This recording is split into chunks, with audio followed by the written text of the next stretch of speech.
नमस्कार, आप देख रहे हैं डीडी न्यूज और आपके साथ मैं हूं संध्या शर्मा। आइए बुलेटिन की शुरुआत करते हैं अब तक की सुर्खियों के साथ।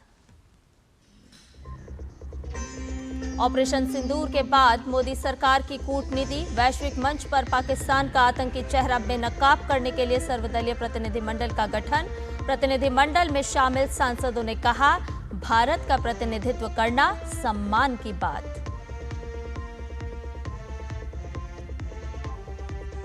सोपोर, बारामूला, हंदवाड़ा, गांदेरबल और श्रीनगर समेत जम्मू कश्मीर के कई इलाकों में एसआईए का छापा। आतंकी गतिविधियों की जानकारी मिलने पर बड़ी कार्रवाई।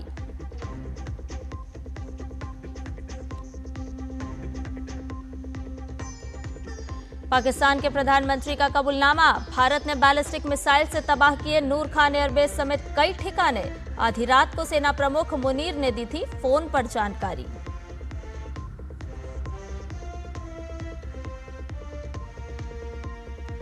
अमेरिका में ट्रंप को दोहरा झटका, बढ़ते कर्ज और ब्याज के कारण मूडीज ने घटाई अमेरिका की रेटिंग। टैक्स बिल पास कराने में भी विफल रहे ट्रंप।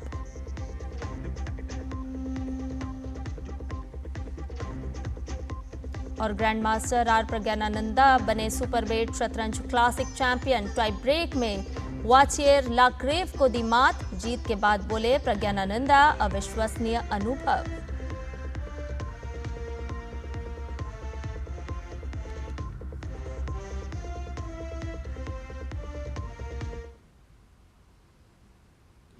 और आइए अब इन सभी खबरों को जान लेते हैं विस्तार से। आपको बताएं कि सियासी दुनिया में 7 बड़े नाम जो कि भारत का प्रतिनिधित्व करते हुए नजर आएंगे। जी हां, शशि थरूर कांग्रेस की तरफ से, रविशंकर प्रसाद भारतीय जनता पार्टी की तरफ से, संजय कुमार झा जेडीयू, बैजयंत पांडा भाजपा की तरफ से, कनिमोझी करुणानिधि डीएमके की तरफ से, सुप्रिया सुले एनसीपी, श्रीकांत एकनाथ शिंदे शिवसेना की तरफ से।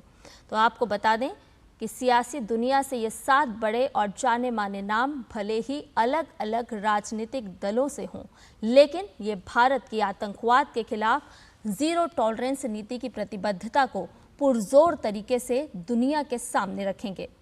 दरअसल मोदी सरकार की ओर से ये एक विशेष पहल की गई है, जिसमें 7 सर्वदलीय प्रतिनिधिमंडल तैयार किए गए हैं। इन 7 प्रतिनिधिमंडलों का ये सांसद नेतृत्व करेंगे। ये प्रतिनिधिमंडल इसी महीने के आखिर में यूएनएससी यानी कि संयुक्त राष्ट्र सुरक्षा परिषद समेत प्रमुख साझेदार देशों का दौरा करने वाले हैं। तो अभी इसी सप्ताह भारत ने यूएनएससी को पहलगाम आतंकी हमलों के पाकिस्तानी कनेक्शन के सबूत दिए हैं। पाकिस्तानी आतंकवादियों की ओर से 22 अप्रैल को पहलगाम में जिस बर्बरतापूर्ण तरीके से पर्यटकों की जान ली गई और उसके बाद भारतीय ऑपरेशन सिंदूर के जरिए पीड़ितों के जख्म पर मरहम लगाने की कोशिश। पीएम ने भी साफ कहा कि ऑपरेशन सिंदूर भारत का न्यू नॉर्मल है।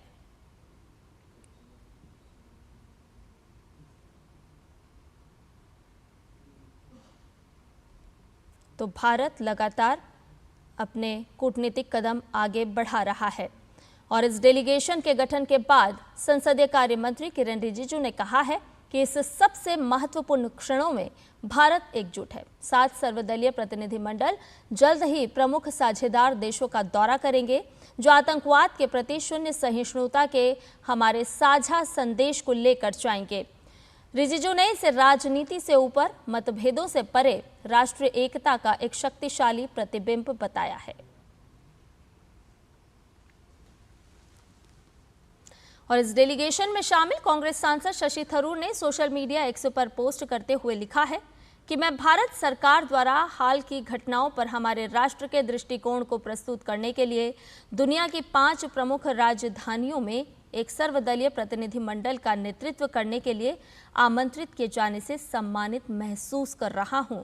जहां राष्ट्रीय हित की बात हो और मेरी सेवाओं की आवश्यकता हो तो मैं पीछे नहीं रहूंगा। जय हिंद।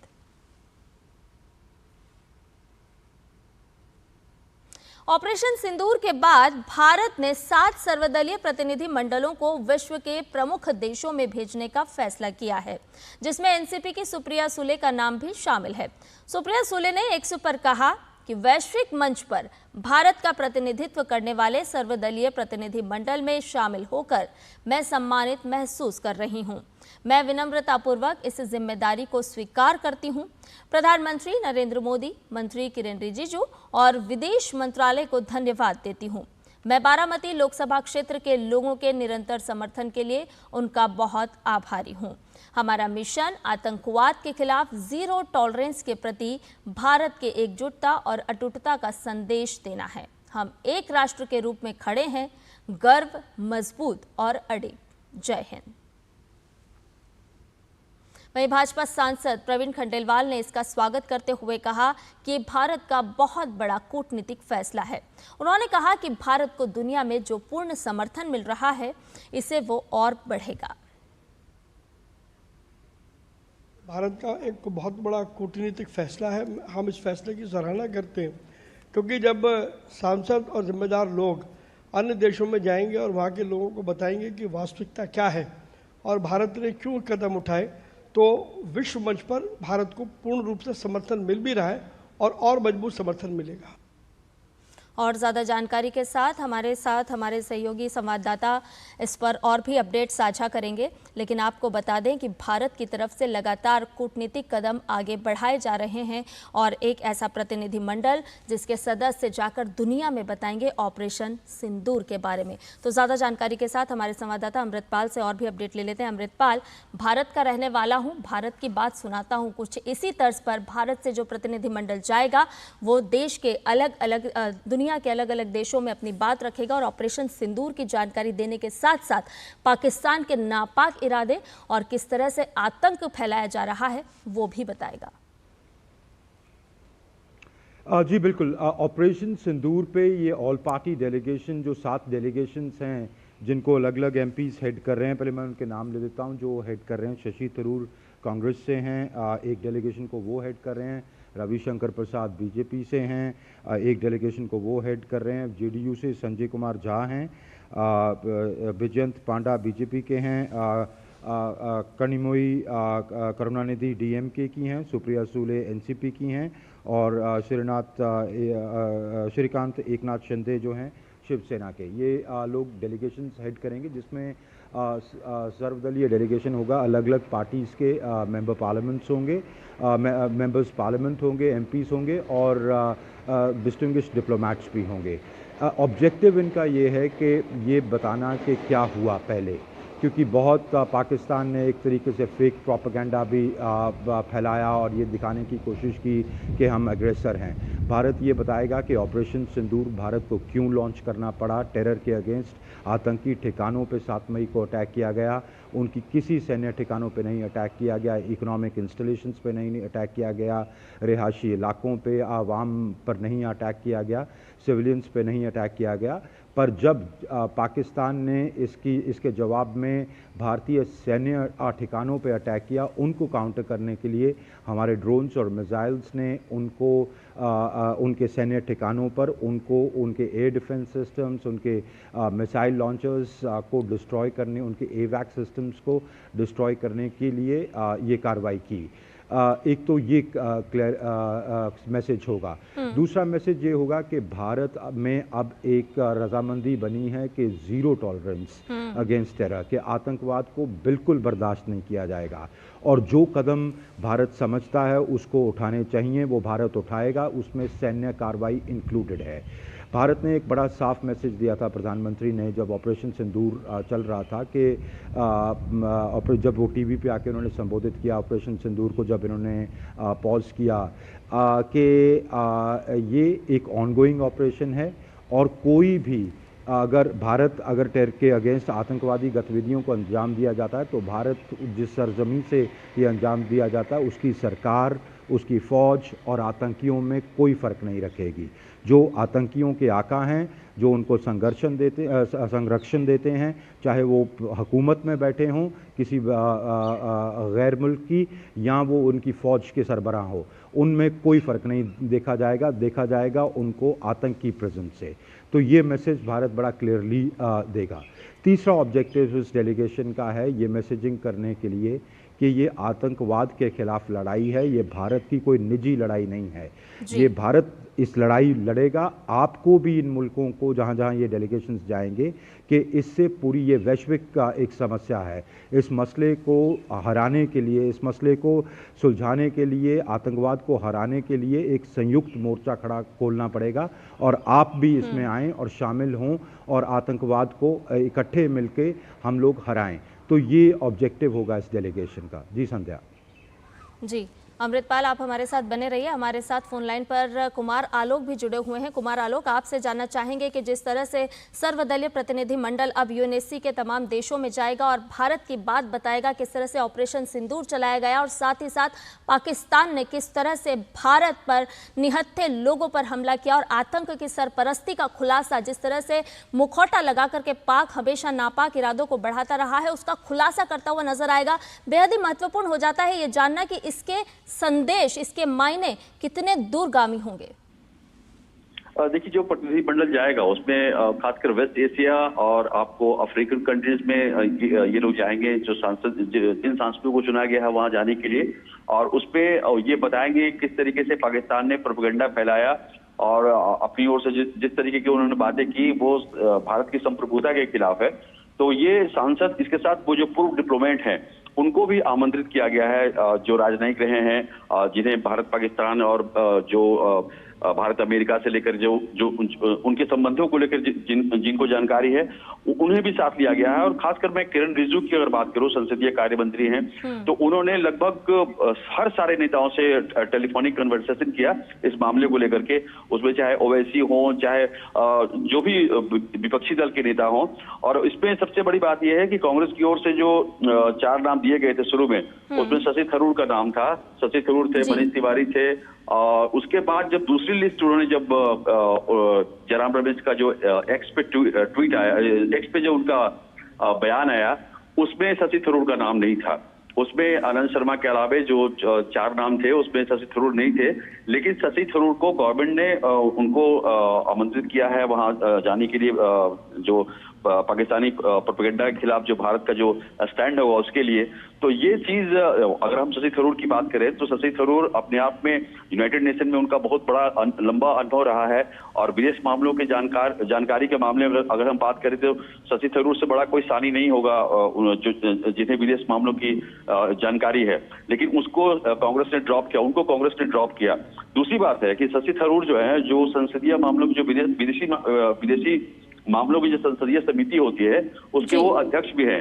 तो एक तरह से उनका ये बनता था कि शशि थरूर जाकर रिप्रेजेंट करें, क्योंकि यूनाइटेड नेशन और विदेशों में उनका एक बहुत बड़ा नाम है शशि थरूर का। तो ये कांग्रेस की ओर से एक जो आप कह सकते हैं मिसअंडरस्टैंडिंग हुई है इस मामले को लेकर के। तो ये मामला काफी मीडिया में भी सुर्खियां बटोर रहा है। तो अब देखना होगा कि जब संसद सदस्य जब जाएंगे वहां पे और डिप्लोमेट जाएंगे, पूर्व राजनीति जाएंगे, तो उसके बाद भारत का जो स्टैंड है उसको मजबूती के साथ दुनिया में रखेंगे। बिल्कुल कुमार आलोक, हमारे साथ हमारे सहयोगी संवाददाता अमृतपाल भी जुड़े हुए हैं। अमृतपाल, आपसे जानना चाहेंगे कि भारत लगातार अंतर्राष्ट्रीय पटल पर अपनी रणनीति साझा करता रहा है, अपनी बात लगातार रखता आया है कि आतंक के खिलाफ लगातार भारत कार्रवाई करता रहा है और सभी दुनिया के देशों को एक साथ आना होगा। अब जब भारत ने इस तरह का एक बड़ा कदम आगे बढ़ाया है, तो इससे जानना चाहेंगे आपसे कि अंतर्राष्ट्रीय स्तर पर किस तरह से एक भारत की साख का डंका बजता हुआ नजर आएगा, साथ ही साथ दुनिया के तमाम देश किस तरह से भारत के साथ एक बार फिर खड़े होते हुए नजर आएंगे। अगर अंतर्राष्ट्रीय पटल की बात करें तो क्या कुछ इसके दूरगामी परिणाम नजर आएंगे? देखिए, भारत, इसका ऑब्जेक्टिव भारत की साख बढ़ाना नहीं है। इसका ऑब्जेक्टिव है कि दुनिया को ये बताना कि अब हमारा एक रेजोल्यूट स्टैंड है कि हम आतंकवाद को बर्दाश्त नहीं करेंगे। उसके खिलाफ लड़ने के लिए हमें जो करना पड़े, हमको पानी बंद करना पड़े पानी बंद कर देंगे, हमको ट्रेड बंद करना पड़े ट्रेड बंद कर देंगे, हमको सैन्य कार्रवाई करनी पड़े हम सैन्य कार्रवाई करेंगे। कि आतंकी ठिकानों पर अगर हमें अटैक दूसरे मुल्क में वो हों, अब उनकी सॉवरेनिटी एक क्वेश्चन उनके लिए है कि क्या उनको अपनी सरजमी को अलाउ करना है इन टेररिस्ट एक्टिविटीज़ के लिए, इन लॉन्च पैड्स के लिए, कि अब हमारा ज़ीरो टॉलरेंस है आतंकवाद को लेके। तो ये मैसेजिंग करना है दुनिया को। सिंदूर के बारे में, ऑपरेशन सिंदूर के बारे में बताना है कि आपने 7 मई को क्या किया, क्यों किया, 7 मई के बाद जो वाक़या गुजरा वो कार्रवाई क्यों हुई, वो जवाबी कार्रवाई थी, उसका ऑब्जेक्टिव क्या था, और आगे की भारत की रणनीति क्या रहेगी, भारत किस तरह से भारत क्लियरली कम्युनिकेट करेंगे। और ये कुछ की पार्टनर्स हैं आपके और यूएन सिक्योरिटी काउंसिल के मेंबर्स हैं। एसेंशियली देखा गया है कि मुल्क जब स्टैंड लेते हैं वो प्रिंसिपल स्टैंड्स नहीं लेते, मुल्क अपने मुफाद में स्टैंड्स लेते हैं, they act in national interests. तो वो आपको लिप सर्विस ज़रूर करेंगे कि नहीं जी आतंकवाद के ख़िलाफ़ हमको इकट्ठे लड़ना चाहिए, आतंकवाद तो बड़ा एक कर्स है या एक स्कर्ज है, पर जब स्टैंड लेने की बात आती है तो वो उन अपने नेशनल इंटरेस्ट देखते हैं। भारत क्लियरली ये कम्युनिकेट करके आएगा, ये डेलीगेशंस जिन जिन मुल्कों में जाएंगी, कि आप अगर ये अगर आपकी सुनते हैं तो आप इनको सुना के समझा लें, नहीं तो हमने इनको समझा के देख लिया है, फिर हम सैन्य कार्रवाई भी अगर करनी पड़ी तो हम आगे भी करेंगे, हम कोई भी कदम लेने से इतराएंगे नहीं, चाहे ट्रीटीज हमको स्टेप बैक करना पड़े। क्योंकि प्रधानमंत्री ने जैसे बड़ा क्लियरली कहा है कि this is the new normal, और दूसरा उन्होंने कहा है कि ब्लड एंड वाटर, खून और पानी इकट्ठे नहीं बहेगा। तो भारत जो जो एक्शंस लिए हैं उनको क्लियरली कम्युनिकेट करेगा, और ये इंटेंट बता के आएगा उन मुल्कों की कि जब आप सिक्योरिटी काउंसिल में बैठ के वोट करें तो ये मौक़िफ़ हमारा ज़रूर ध्यान में रखें कि आतंकवाद अब हम बर्दाश्त नहीं करेंगे। जी बिल्कुल, आतंकवाद बर्दाश्त नहीं किया जाएगा। बहुत बहुत शुक्रिया अमृतपाल, तमाम जानकारी हमसे साझा करने के लिए। तो भारत जिस तरह से रणनीतिक तौर पर और कूटनीतिक तौर पर लगातार आगे बढ़ रहा है, उसी कड़ी में हम देख रहे हैं कि अब भारत से एक प्रतिनिधिमंडल जाएगा, सर्वदलीय प्रतिनिधिमंडल, और दुनिया के बड़े देशों में अपनी बात रखेगा ऑपरेशन सिंदूर के बारे में, साथ ही साथ पाकिस्तान के नापाक इरादों को भी उजागर करता हुआ नजर आएगा। बुलेटिन में फिलहाल रुकने एक छोटे से ब्रेक के लिए जल्द हाजिर होंगे।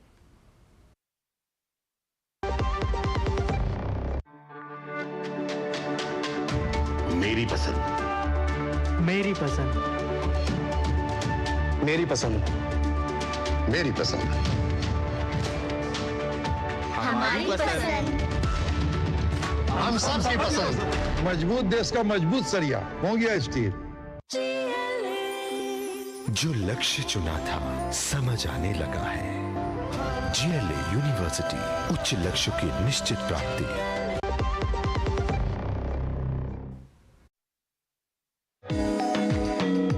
टेक्सटाइल वेस्ट से निपटने के क्या कुछ हो रहे हैं प्रयास, और कैसे चुनौतीपूर्ण जलवायु परिस्थितियों में भी सफलतापूर्वक खेती करके मिसाल कायम कर रहे हैं हमारे देश के अन्नदाता। विदेशी धरती पर भी कैसे भारतीय ज्ञान, परंपरा, विरासत और आयुर्वेद का हो रहा है विस्तार। कहानियां जिनका जिक्र प्रधानमंत्री नरेंद्र मोदी ने मन की बात कार्यक्रम में किया। देखिए गुड न्यूज जज्बा इंडिया का ये विशेष एपिसोड मेरे साथ सिर्फ डीडी न्यूज पर। और ब्रेक के बाद समाचार में आपका एक बार फिर से स्वागत है। आतंकवाद के मुद्दे पर पाकिस्तान को बेनकाब करने के लिए 7 सर्वदलीय प्रतिनिधिमंडल में शामिल जेडीयू सांसद संजय कुमार झा ने कहा कि जब भी देश की सुरक्षा की बात आती है तो देश एकता के साथ खड़ा रहता है। उन्होंने कहा कि पाकिस्तान आतंकवाद को बढ़ावा देता है, ये दुनिया भर में लोग जानते हैं। भारत सरकार और हमारे प्रधानमंत्री ऑल पार्टी के हर एक जो मेंबर हैं उनको भेजा जा रहा है दुनिया भर में, खास करके बताने के लिए कि ये दुनिया में जहां भी टेररिज्म और टेररिस्ट एक्टिविटी हुआ है उसका जड़ पाकिस्तान में है। कोई न कोई कनेक्शन पाकिस्तान में मिल जाएगा, कहीं भी दुनिया में हुआ हो तो दुनिया को बताने के लिए कि स्टेट स्पॉन्सर्ड टेररिज्म चल रहा है, प्रूफ के साथ है, और वो जो एक फेक नैरेटिव बनाता है और लोन ले लेता है, पैसा ले लेता है, वो सब पैसा यूज करता है टेररिस्ट को बढ़ाने में। इसी के लिए हम लोग जाएंगे और जो देश की बात है या जो घटना हुई है, सारा बात वहां जा करके बताना और ये जो एक फेक नैरेटिव चल रहा है उसको भी खत्म करना, ये एक उद्देश्य है।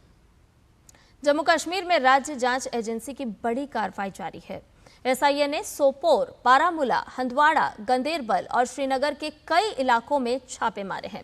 सूत्रों के अनुसार ये छापेमारी क्षेत्र में संदिग्ध आतंकी गतिविधियों के खिलाफ की जा रही है। इससे पहले 11 मई को एसआईए ने दक्षिण कश्मीर में 20 स्थानों पर छापे मारे थे।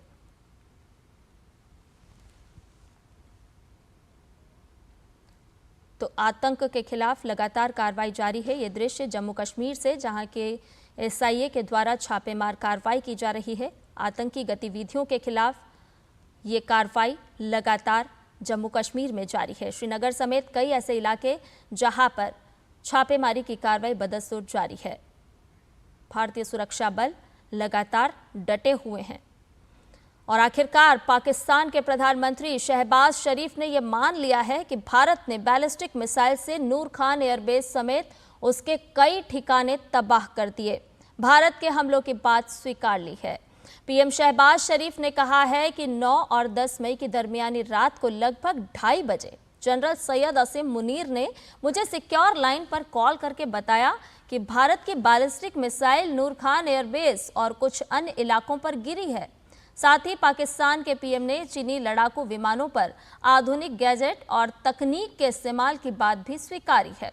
शहबाज शरीफ ने कहा कि पाकिस्तानी वायुसेना ने स्वदेशी तकनीक के साथ साथ चीनी लड़ाकू विमानों पर अत्याधुनिक गैजेट और तकनीक का भी इस्तेमाल किया।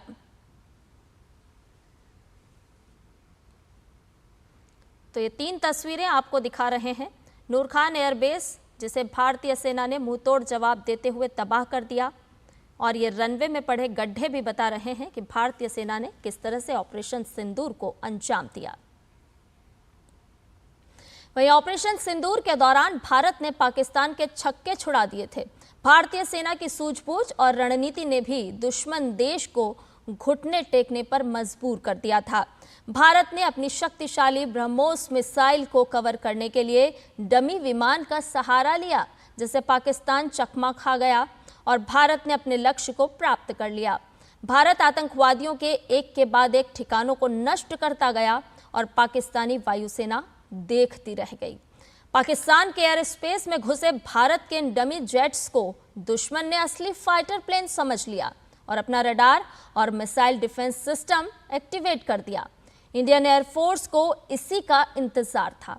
वायुसेना को पाकिस्तान के कीमती मिसाइल डिफेंस सिस्टम के ठिकाने का पता लग गया था।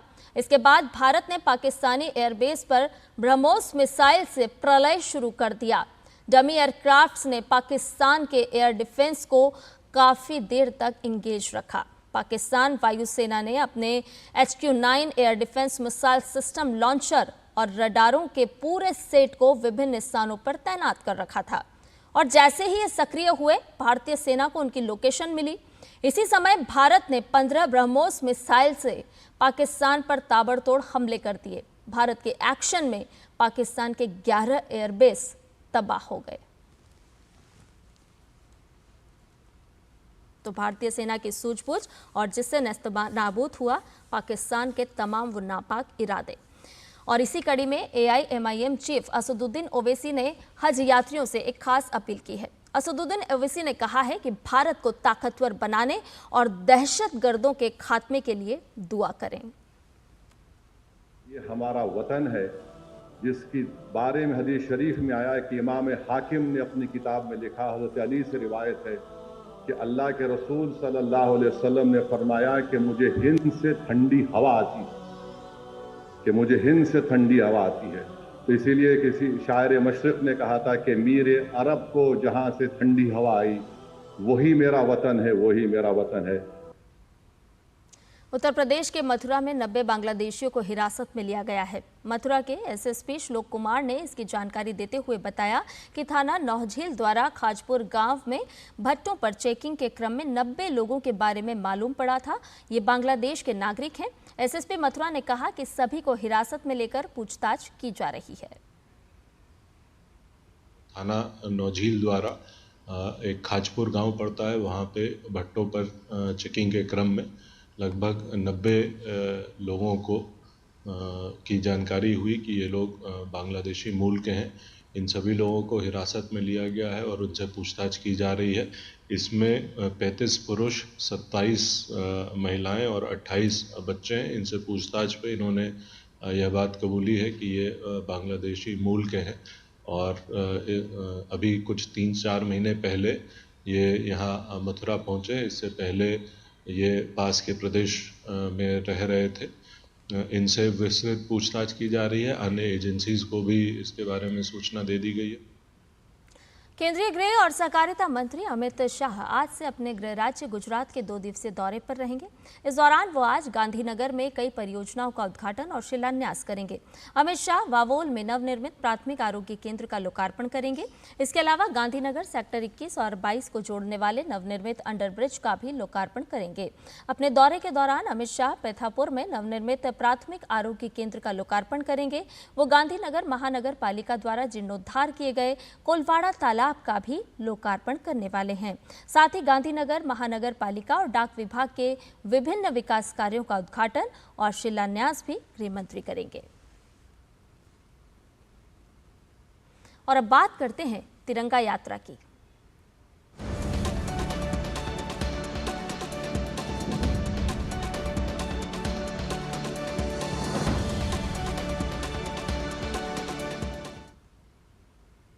ऑपरेशन सिंदूर की सफलता और भारतीय सेना के अदम्य साहस, पराक्रम और शौर्य के सम्मान में शुक्रवार को राजस्थान के कोटा में तिरंगा यात्रा का आयोजन हुआ। कार्यक्रम का शुभारंभ लोकसभा अध्यक्ष ओम बिरला ने किया। यह आयोजन राष्ट्रीय सुरक्षा हेतु नागरिक कार्यक्रम के तहत संपन्न हुआ, जिसमें जनप्रतिनिधियों सहित हजारों की संख्या में नागरिक, सामाजिक संस्थाएं, युवा और मातृशक्ति ने सहभागिता की। इस अवसर पर लोकसभा अध्यक्ष ओम बिरला ने कहा कि आयोजन केवल एक रैली नहीं बल्कि राष्ट्र गौरव की जीवंत अभिव्यक्ति है। उन्होंने कहा कि जब जब तिरंगा लहराता है तब तब हमारी आत्मा, अस्मिता और बलिदान की परंपरा भी लहराती है। ये तिरंगा उन वीरों की याद दिलाता है जिन्होंने सीमा पर राष्ट्र के लिए सब कुछ न्यौछावर कर दिया। बिरला ने ऑपरेशन सिंदूर को केवल सैन्य कार्रवाई नहीं बल्कि भारत की नारी शक्ति के संकल्प और सिंदूर की रक्षा का प्रतिशोध बताया। उन्होंने कहा कि पाकिस्तान की धरती पर आतंक के गढ़ों को ध्वस्त कर भारत ने स्पष्ट कर दिया है कि राष्ट्र की बेटियों की ओर उठी हर नजर का जवाब अब सीमा पार से मिलेगा। वहीं गुजरात के अहमदाबाद में भी ऑपरेशन सिंदूर की सफलता और भारतीय सेना के अदम्य साहस के सम्मान में तिरंगा यात्रा का आयोजन किया गया। गुजरात के मुख्यमंत्री भूपेंद्र पटेल ने अन्य भाजपा कार्यकर्ताओं के साथ तिरंगा शौर्य सम्मान यात्रा का नेतृत्व किया। हरियाणा के कुरुक्षेत्र में भी लोगों ने तिरंगा यात्रा निकाली। बड़ी संख्या में स्थानीय लोगों और भाजपा नेताओं के साथ प्रदेश के मुख्यमंत्री नायब सिंह सैनी भी इस तिरंगा यात्रा में शामिल हुए। इस दौरान मुख्यमंत्री नायब सिंह सैनी ने कहा कि सेना के जवानों के साथ पूरा देश खड़ा है। आज नौजवानों ने जो ऑपरेशन सिंदूर के माध्यम से उस आतंकवाद को मट्टी में मिलाने का काम किया है, मैं अपने सेना के जांबाज जवानों को सलाम करता हूं। आदरणीय नरेंद्र मोदी जी के साथ पूरा देश है, भारत की सेना के साथ पूरा देश है।